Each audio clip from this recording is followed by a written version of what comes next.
नमस्कार दर्शकबिन, तपाईहरु अहिले हेर्दै हुनुहुन्छ आर्टिस्ट लाइभ। दर्शकबिन, एकदमै सनसनी खबर ल्याएर आएका छौं। तपाईले हाम्रो च्यानललाई सब्स्क्राइब गर्नुभएको छैन भने सब्स्क्राइब गर्नुहोला र सँगै आउने बेल आइकनलाई पनि क्लिक गरेर राख्नुहोला। दर्शकबिन, एकदमै सनसनी खबर, हाम्रो यो भिडियोलाई पुरा हेरिदिनु होला।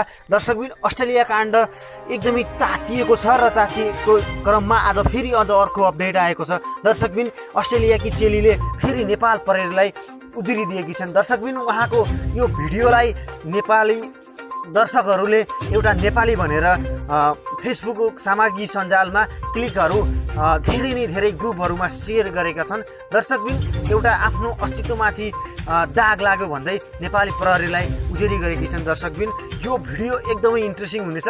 यो भिडियोलाई प्लिज पुरा हेरिदिनु होला र हाम्रो च्यानलमा नयाँ आउनु भएको छ भने सब्स्क्राइब गरी सँगै आउने बेल आइकनलाई पनि क्लिक गर्न नबिर्सिनु होला। दर्शकबिन, यो अस्ट्रेलिया काण्ड एकदमै तातिएको छ र चारैतिर तातिएको छ। दर्शकबिन, यो भिडियोलाई तपाईलाई कस्तो लाग्छ, सुझाव सल्लाह प्रतिक्रिया दिन चाहिँ नबिर्सिनु होला भन्न चाहन्छु। दर्शकबिन, हामी एकदमै नयाँ अपडेट ल्याउनेछौँ। अस्ट्रेलियाकी एक युवतीले नेपाल प्रहरीलाई उजुरी दिएकी छन्। दर्शकबिन, आफ्नो अस्तित्व दाग लाग्यो भनेर। दर्शकबिन, तपाईलाई के लाग्छ?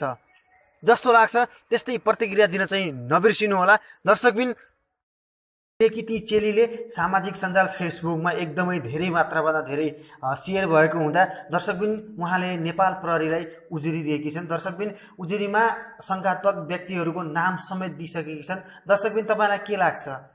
जस्तो लाग्छ त्यस्तै प्रतिक्रिया दिन चाहिँ नबिर्सिनु होला र हाम्रो यो भिडियो कस्तो लाग्छ तपाईँलाई त्यस्तै कमेन्ट गरिदिनु होला र हामी तपाईँको कमेन्टलाई मध्यनजर गर्दै हामी अगाडि यहाँ बढ्नेछौँ। दर्शकबिन, तपाईँको यो सुझाव सल्लाह हामी एकदमै ध्यान आकर्षण गरी त्यही अनुसार नै भिडियो बनाउनेछौँ। दर्शकबिन, तपाईँलाई यो अस्ट्रेलिया काण्ड के कस्तो लाग्छ, त्यो भिडियो कस्तो लाग्छ तपाईँलाई त्यस्तै प्रतिक्रिया दिनु होला। दर्शकबिन, तपाईँको यो प्रतिक्रिया एकदमै हाम्रो लागि अहोभाग्य हुनेछ।